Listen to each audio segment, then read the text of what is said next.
The morning sky above Seoul turned silver as massive ships appeared without warning. Captain Dae-ho Kim stood on the bridge of Earth's main space station, watching through the wide windows. The alien vessels were beautiful.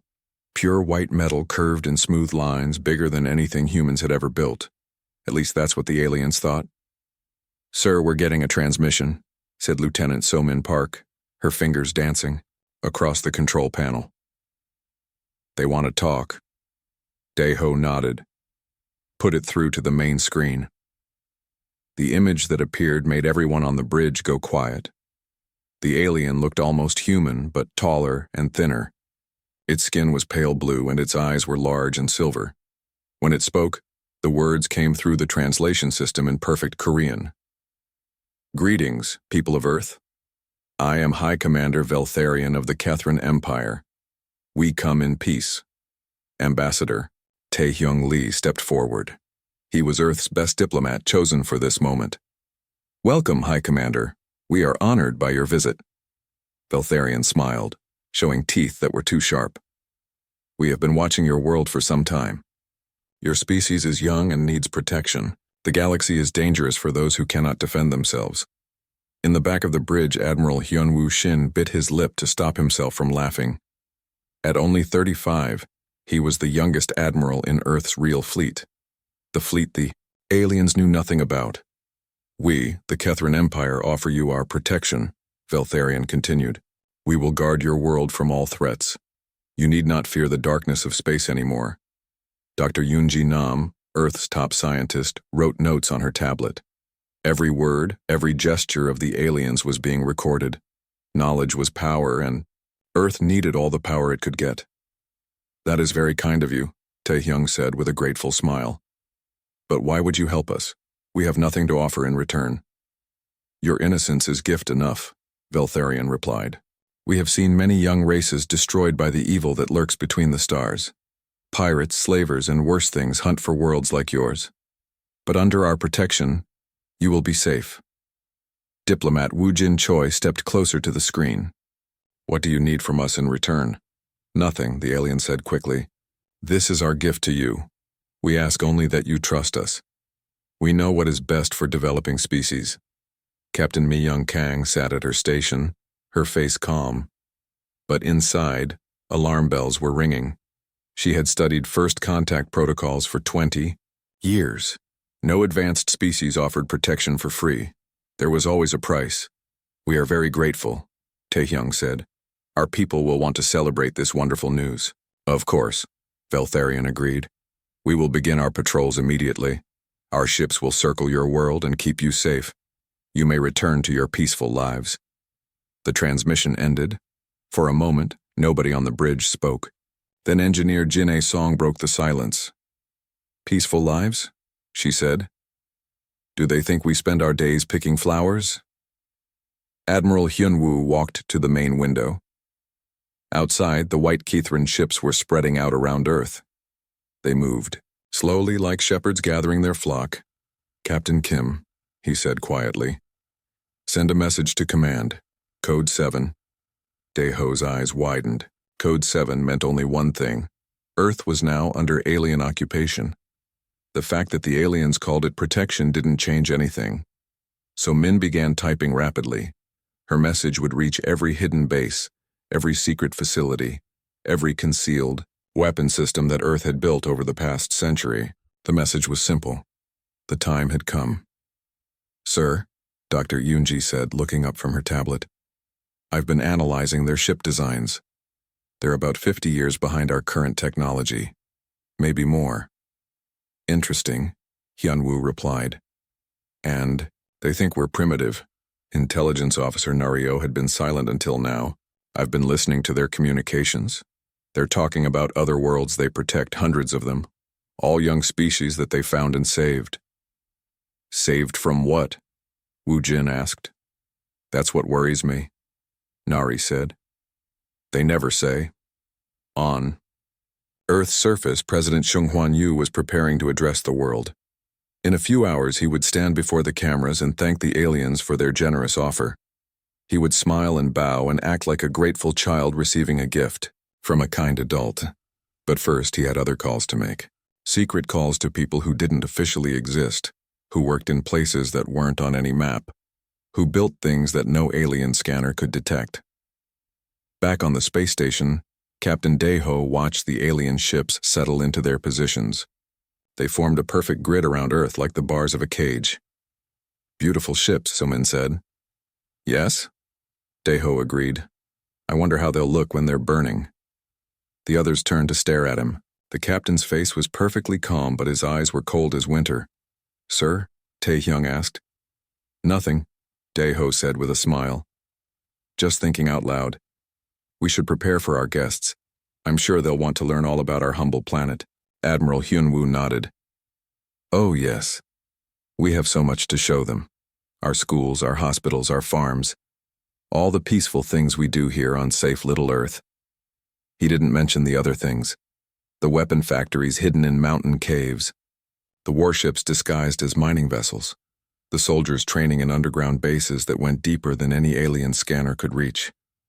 The Kethrans thought they were protecting a world of farmers and artists. They had no idea they had just offered to protect the most dangerous species in the galaxy. In her office below, Mi Young Kang opened a secure channel to Earth's real military command. This is Control 7, she said quietly. The sheep costume is working perfectly. The wolves think we're harmless. The voice that answered was filled with dark amusement. Understood, Control 7. All units are standing by. Time to show these protectors what Earth children can really do. Outside, the alien ships continued their slow patrol. Their crews felt proud and noble, protecting another innocent world from the dangers of space. They had no idea that the greatest danger in this part of the galaxy was the blue planet spinning peacefully below them. 3 days after the aliens arrived, Earth put on the greatest show in human history. President Seong-hwan Yoo stood at the podium in the United Nations building, tears of joy streaming down his face as he addressed the world. My fellow humans, he said, his voice shaking with emotion. We are no longer alone in the dark. The kind Kethran Empire has offered us their protection. We are safe now. In the audience, Cultural Attaché Bo-Ram Han watched the alien delegates with careful eyes. The Kethrans sat in the front row, their pale blue faces glowing with pride. They loved being called heroes. Bo-Ram had to bite her tongue to keep from smiling. Behind the scenes, engineer Chang-min Lim was having the time of his life. The aliens had given him permission to study their shuttle, the one they used to travel between their ships and Earth's surface. They thought they were being generous, showing their primitive technology to the grateful humans.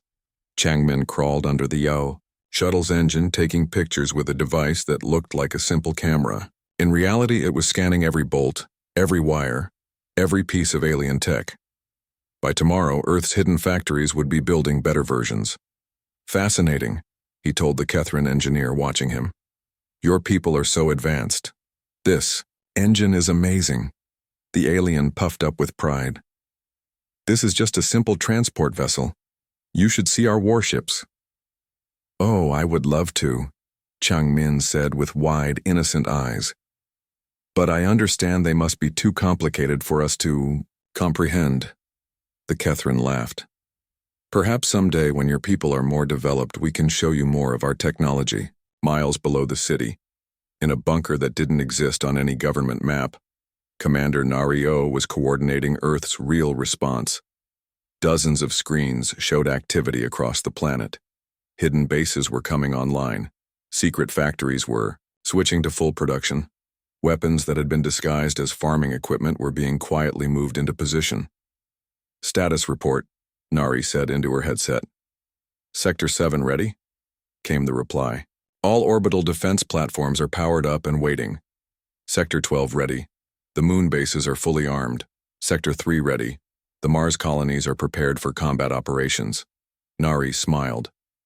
The Kethrans thought Earth was just one small planet with primitive humans.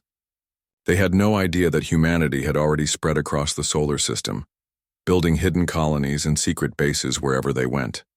On the surface, the celebration continued. Bo-Ram had organized parades in every major city. Humans danced, in the streets waving banners that said, Thank you, Kethrans and protectors of Earth. The aliens watched from their ships, recording everything to show other species how grateful rescued worlds should behave. At the space station, Captain Deho was entertaining High Commander Veltharion with a tour of Earth's military facilities. He showed the alien their oldest, most outdated equipment, carefully hidden in warehouses that looked important but contained nothing useful. "This is our most advanced fighter," Deho said, pointing to a plane that was 50 years old. "We call it the Eagle." Veltharion studied the primitive aircraft with the patience of an adult watching a child's toy. "Very impressive for your level of development. In time, perhaps we can help you build something more effective." "That would be wonderful," Deho said. "We have so much to learn from you." What the alien didn't see were the real fighters, invisible to his scanners, hovering just outside his ship's detection range. Sleek black vessels that could travel between stars in the blink of an eye, armed with weapons that could crack a planet in half. In her laboratory, Dr. Yunji Nam was studying samples of Kethran technology with her team. The aliens had generously provided them with broken equipment to examine, thinking they were giving the primitive humans an impossible puzzle to solve. "Look at this," she said to her assistant Junho Bei. "Their computer systems are incredibly simple. It's like they never learned to think beyond basic programming." Junho nodded. "Their weapons are the same way, powerful but not very smart. They just point and shoot. No strategy, no creativity."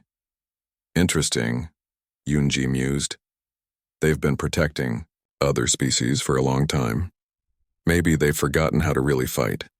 What they didn't know was that the Kethrans had never needed to really fight. Every species they encountered was genuinely primitive, genuinely helpless.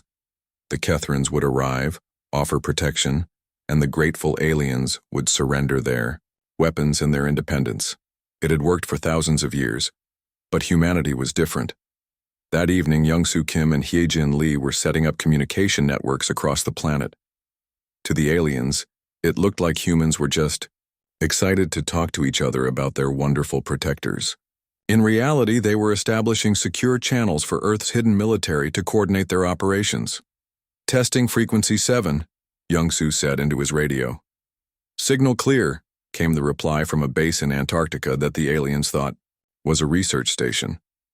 "All networks are operational." On the other side of the world, Dongwook Park was retrofitting Earth's primitive nuclear missiles. The aliens had seen them during their scans and dismissed them as crude weapons that could barely reach orbit. They were right in a way. The old missiles couldn't reach orbit, the new ones could reach other galaxies. "How's the work going?" asked his assistant Minho Jang. "Better than expected," Dongwook replied, installing a device that would make each missile invisible to Kethran sensors. "These upgrades are so advanced the aliens won't know what hit them until it's too late." As night fell across Earth, the Kethrans settled into their patrols, feeling satisfied with their good deed. They had saved another innocent world from the dangers of space. Tomorrow they would begin the slow process of teaching the humans about galactic civilization, carefully controlling what knowledge they shared to keep their new pets from becoming too independent.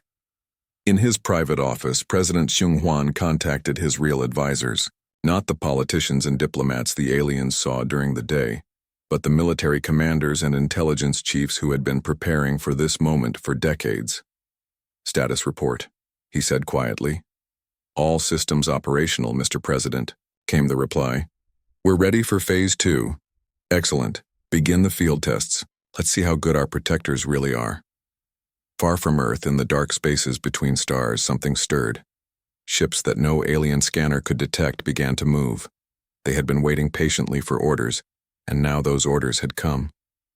The real war was about to begin.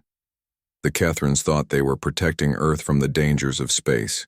They had no idea that the greatest danger in space was about to protect itself from them. 2 weeks after Earth gained its protectors, strange reports began reaching Kethran High Command. Admiral Hyunwoo Shin sat in Earth's communication center, listening to the alien transmissions with barely hidden amusement. "Patrol Fleet 7 has missed its check-in," a worried Kethran voice reported. "Last known position was Sector 4419, near the Zephyrian border." Commander Nario looked up from her screens. That's the third missing patrol this week. Hyunwoo nodded. Jun Seo-yoon's team does excellent work. The aliens never even see them coming. On his ship somewhere in deep space, Captain Jun Seo-yoon was indeed doing excellent work. His fleet of black warships had just finished cleaning up the remains of Patrol Fleet 7. The Kethrin vessels had been patrolling what they thought was empty space, completely unaware that they were flying through a human mining operation. Sutter. Miners had been peaceful humans working quietly on asteroids rich with rare metals. When the Kethrin patrol arrived to protect them from unknown dangers, Jun Seo had decided to show them what real danger looked like. The battle lasted exactly 17 seconds. Target destroyed, Jun Seo reported to his crew. No survivors, no witnesses. Clean up the debris and move to the next sector. His ships vanished into hyperspace, leaving only empty space where a Kethrin fleet had been moments before. The aliens would never find even a trace of their missing patrol. Back on Earth, Intelligence Officer Soo-jin Moon was preparing for her most important mission yet. Disguised as a simple cultural exchange student, she was about to visit Kepler 442b, one of the worlds under Kethrin protection. Remember, Nari briefed her, you're just a curious human who wants to learn about other species. Nothing more. Soo-jin smiled. Of course. I'm sure the Kethrins will be happy to show me around their peaceful protectorates. The transport ship that carried her was a genuine Earth vessel, slow and primitive by galactic standards. What the Kethrins didn't know was that its cargo hold contained something very special, a complete mobile weapons factory, disguised as farming equipment. On Kepler 442b, Soo-jin met the Rilani, a species of cat-like aliens who had been under Kethrin protection for 300 years. They welcomed her with sad smiles and empty eyes. Your world is fortunate, Elder Siltara told her as they walked through their city. The Kethrins arrived just in time to save us from the war clans. War clans? Soo-jin asked innocently. Our own people, Siltara explained. We used to fight among ourselves, building weapons and armies. It was terrible. But the Kethrins taught us peace. Now we have no weapons, no military, no conflict. Soo-jin looked around the city. It was beautiful, but something felt wrong. The buildings were old, showing no signs of new construction. The people moved slowly, without purpose or energy. It was a world that had forgotten how to grow. What do you do all day? She asked. We farm, Siltara said. We make art. We sing songs about the kindness of our protectors. It is a good life. That night in her small quarters, Soo-jin sent a coded message back to Earth. The words were simple. The cage is very pretty, but it's still a cage. Meanwhile, across the galaxy, the Kethrin Empire was facing its worst crisis in 1,000 years. Their enemies, the warlike Zephyrians, were being systematically destroyed by unknown attackers. Entire fleets vanished without sending distress signals. Colonies went dark overnight. Military bases simply disappeared. General Krextar of the Zephyrian Empire was the first to spot one of the mysterious attackers. His fleet had been raiding a merchant convoy when black ships appeared from nowhere. What are those? He demanded. I've never seen that design before. Unknown, General, his sensor officer replied. They're not in any of our databases. Hail them. Demand their surrender. But before the communication could be sent, the black ships opened fire. The weapons they used didn't behave like anything the Zephyrians had ever seen. Instead of energy beams or missiles, they fired what looked like tiny stars. Each shot punched through Zephyrian shields like they were made of paper. Krextar's flagship lasted longer than the others, but only because the unknown attackers saved it for last. As his ship died around him, the general sent one final message. Unknown attackers using impossible weapons. Technology beyond anything we've encountered. Send all available. The transmission cut off as his ship became cosmic dust. In his hidden base beneath the Pacific Ocean, Admiral Min Ho Jang reviewed the battle reports with satisfaction. His experimental weapons were performing perfectly. The Starcore missiles were Earth's newest creation, each one containing the heart of a miniature sun. "How many Zephyrian fleets remain?" he asked his tactical officer.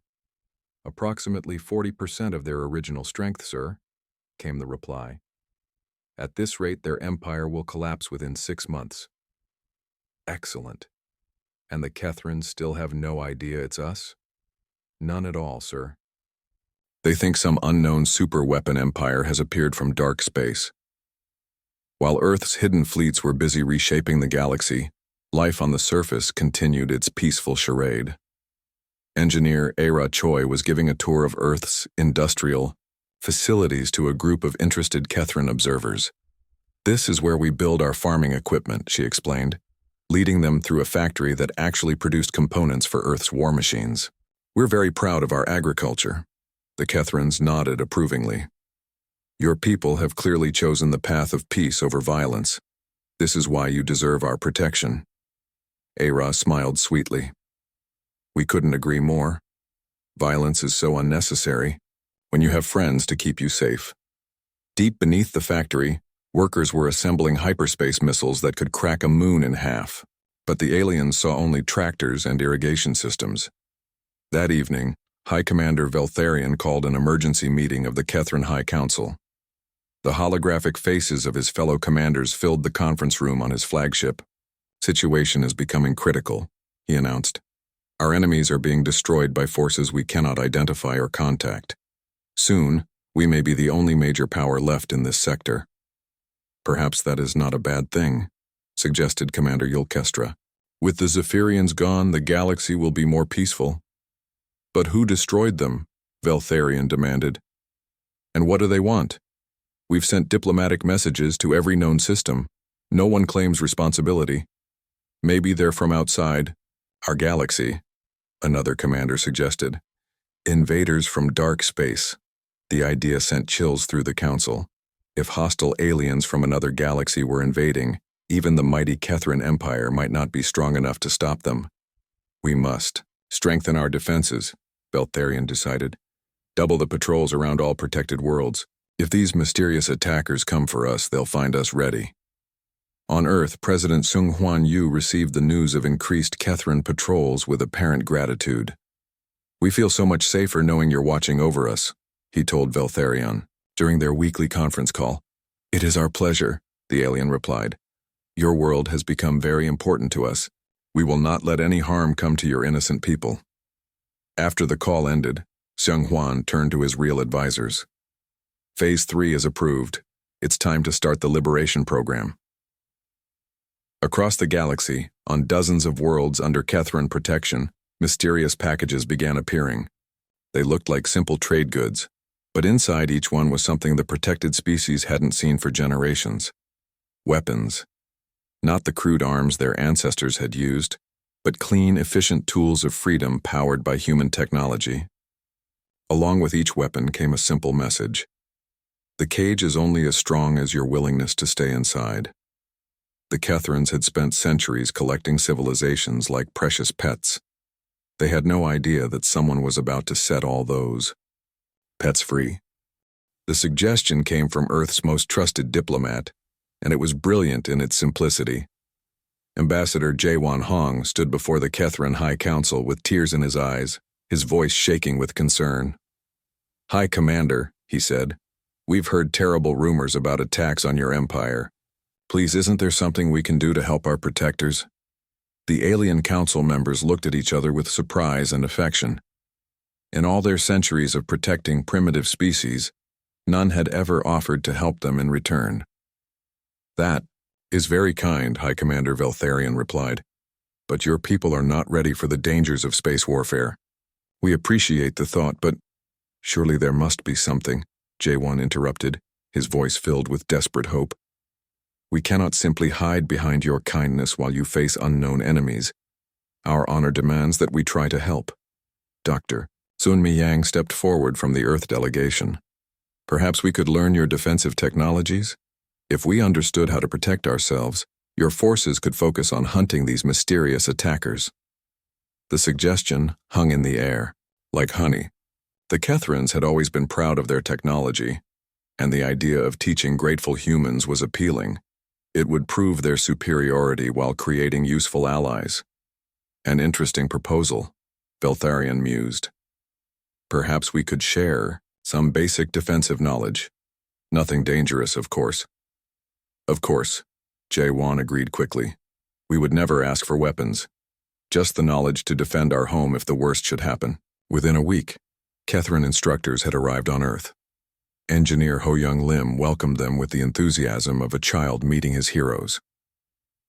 This is the greatest day in human history, he told them, to learn from the masters of galactic technology.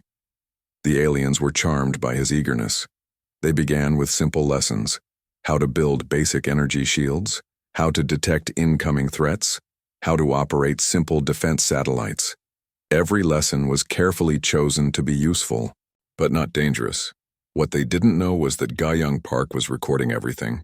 Not just the lessons themselves, but the underlying principles, the mathematical formulas, the energy patterns that made Kethrin technology work. By the end of each day, Earth's scientists had completely reverse-engineered whatever the aliens had taught. Look at this, Ga-young showed her team. Their shield technology is based on rotating energy fields. But see this inefficiency here? If we modify the rotation pattern and add quantum stabilizers, we can make shields that are 10 times stronger. The improvements were sent immediately to Earth's hidden factories, where workers began building defensive systems that far surpassed anything the Kethrins possessed. Meanwhile, the training program was expanding. Time & Co. had convinced the aliens to establish a military academy where humans could learn Kethrin combat tactics. We want to be worthy allies, he explained. If we understand how you fight, we can better support your efforts. The academy's star students were Yoo-jin Lee and Sang-hoon No. They absorbed every lesson with amazing speed, impressing their instructors with innovative questions and creative applications of military theory. The humans learned so quickly, their Kethrin instructor marveled. They seem to understand our tactics better than some of our own officers. What he didn't realize was that Yoo-jin and Sang-hoon were professional soldiers with decades of experience. They weren't learning Kethrin tactics, they were studying Kethrin weaknesses. Their formation patterns are too rigid, Yoo-jin reported to command. They always attack in straight lines, no creativity, no adaptation. Their communication systems are vulnerable, Sang-hoon added. A simple jamming signal would blind their entire fleet. Deep beneath the Earth's surface, Admiral Ji-hoon Moon was putting this knowledge to good use. Earth's hidden war fleets were growing every day, incorporating the best of human innovation with carefully improved alien technology.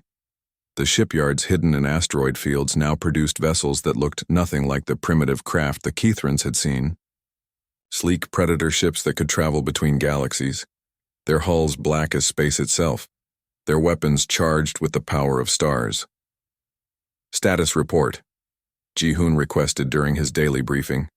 200 new vessels completed this month. Sir, his aide reported.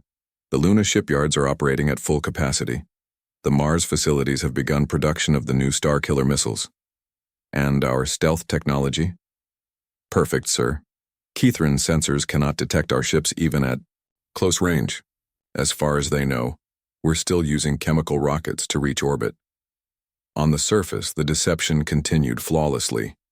In-young Chu managed Earth's public relations with masterful skill, ensuring that every human interaction with the aliens reinforced the image of grateful, harmless primitives. The people of Earth have composed a song of thanks, she told the Kethrin cultural attaché. Would you like to hear it? The alien beamed with pleasure as a chorus of human children sang about their wonderful protectors.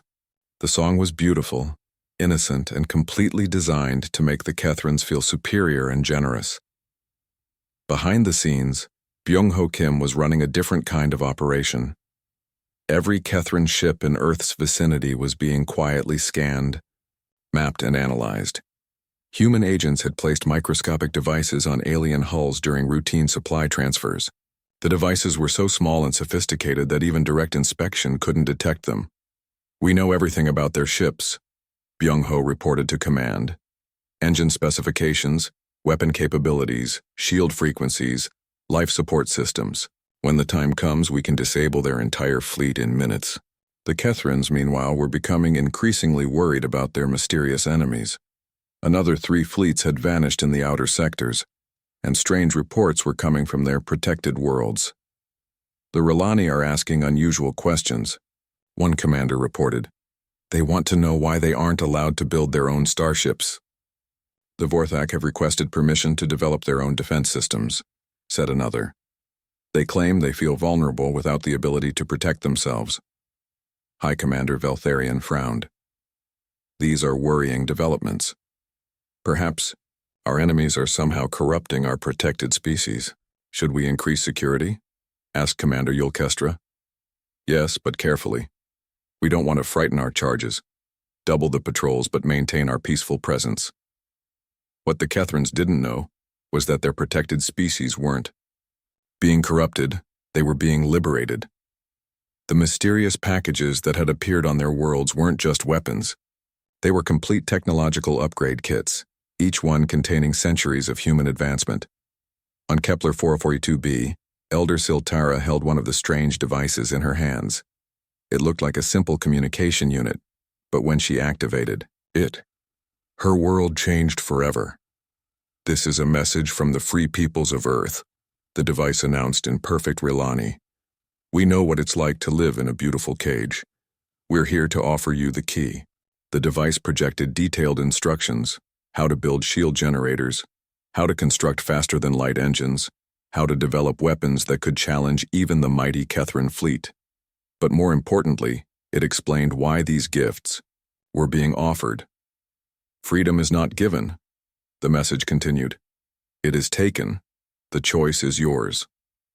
Across the galaxy, similar messages were being received by dozens of species. Some were afraid, too conditioned by centuries of protection to consider rebellion, but others remembered what their ancestors had been like before the Kethrans arrived. The Zephyrian survivors were the first to act. The few fleets that had escaped Earth's hidden attacks received the human gift packages and immediately understood their significance. Within days, they began building new ships with human-enhanced technology. Test the new weapons, General Volcara ordered. His fleet had been rebuilt with human innovations, and he was eager to try them out. The target was a Kethran patrol near the border. When Volcara's ships attacked, the results were spectacular. The enhanced Zephyrian weapons tore through Kethran's shields like tissue paper. What should have been a hopeless fight became a crushing victory. How is this possible? The dying Kethran commander transmitted. Your technology was centuries behind. Ours. Volcara smiled as he watched the alien ships burn. Thank the humans of Earth, he replied. They've taught us a valuable lesson about the nature of protection. The message was broadcast across all frequencies, ensuring that every species in the sector would hear it. The humans of Earth, the supposedly primitive and helpless species under Kethran protection, had somehow become powerful enough to upgrade other civilizations to the point where they could defeat their protectors. On Earth, President Sung Hwan, Yu watched the reports with satisfaction. The plan was working perfectly. Soon every species in Kethran space would know the truth.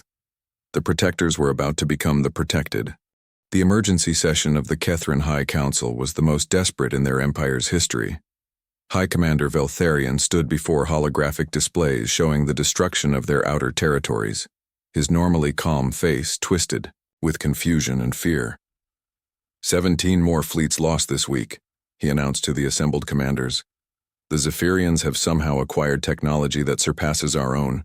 Our protected worlds are reporting strange incidents, and now the Vorthak have openly declared independence from our protection. The news sent shockwaves through the council. The Vorthak had been under Kethran protection for over 400 years. They were a peaceful people, grateful for safety, content to live simple lives under alien guidance. How could they possibly challenge their protectors?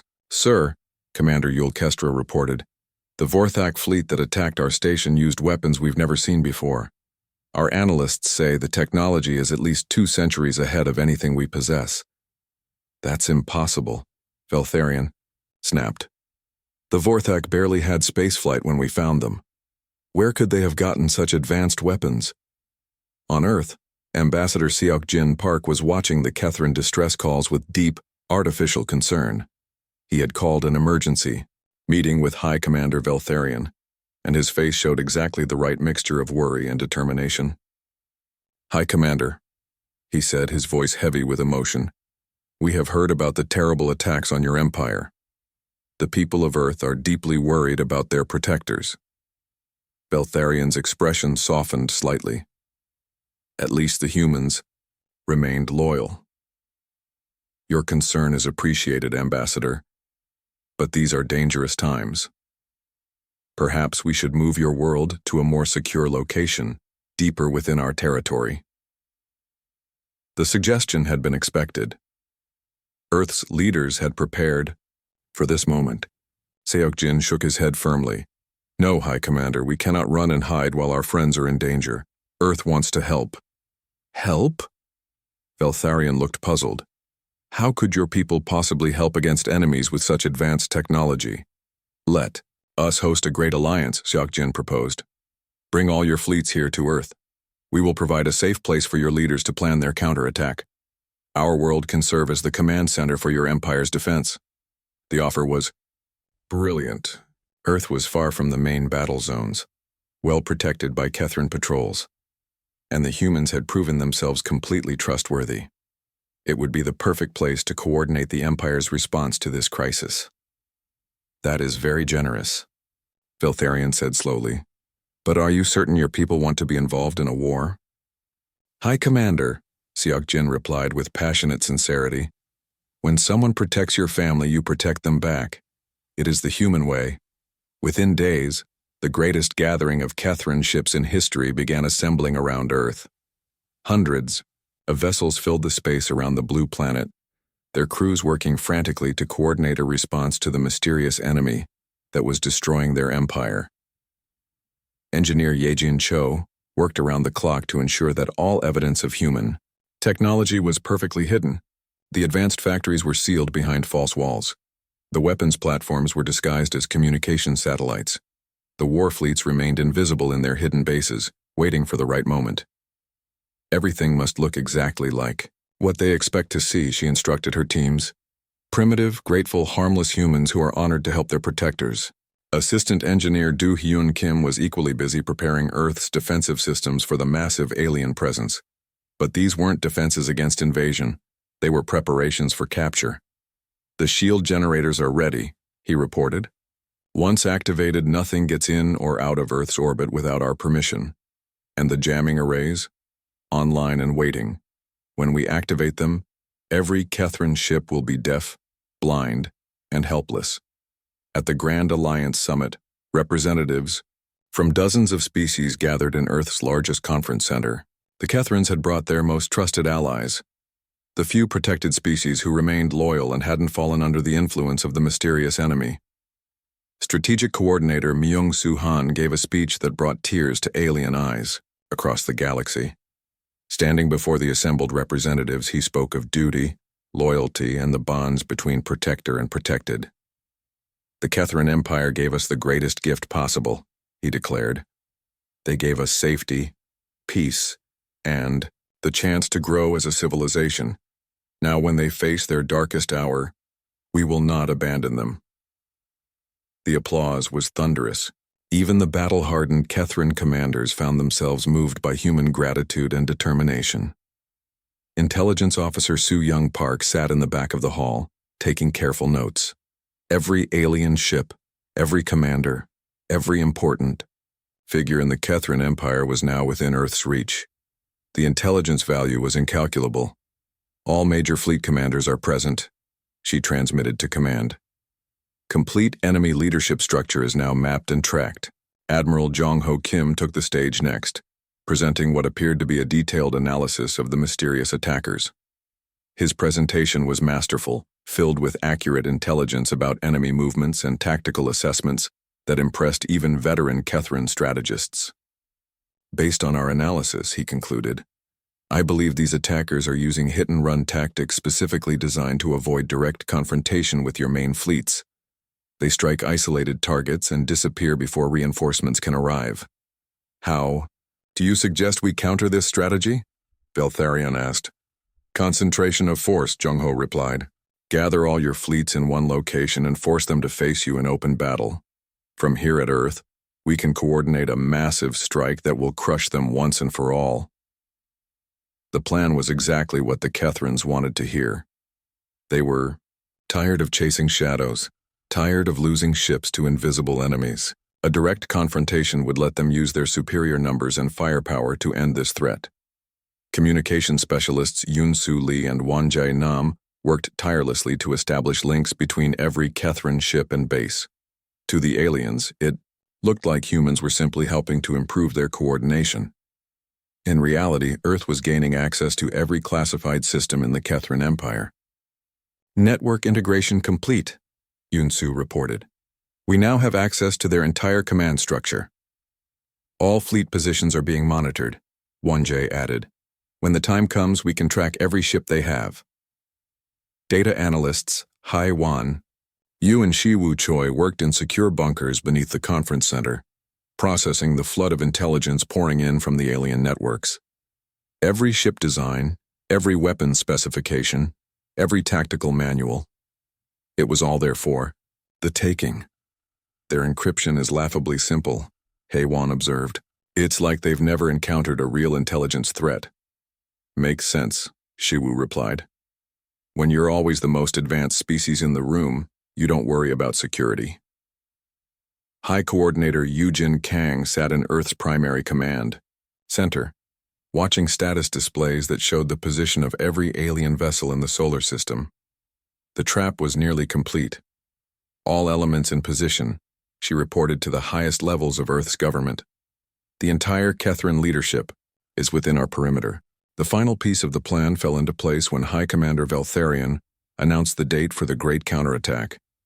Every Kethran fleet would strike simultaneously at targets across the galaxy, coordinated from Earth's command center. It will be the largest military operation in our empire's history, he declared. With human assistance, we will finally defeat this mysterious enemy. President Seung-Hwan Yu accepted the honor of officially beginning the operation. It will be my privilege to give the order, he said solemnly. Earth stands with our protectors, but the order he would give would not be the one the Kethrans expected. In hidden bunkers around the world, Earth's real military forces made their final preparations. The time for pretending was almost over. Soon, the galaxy would learn what humanity really was. The protectors had gathered their entire empire in one place, believing they were safe under human gratitude. They were about to discover that the most dangerous place in the galaxy was under human protection.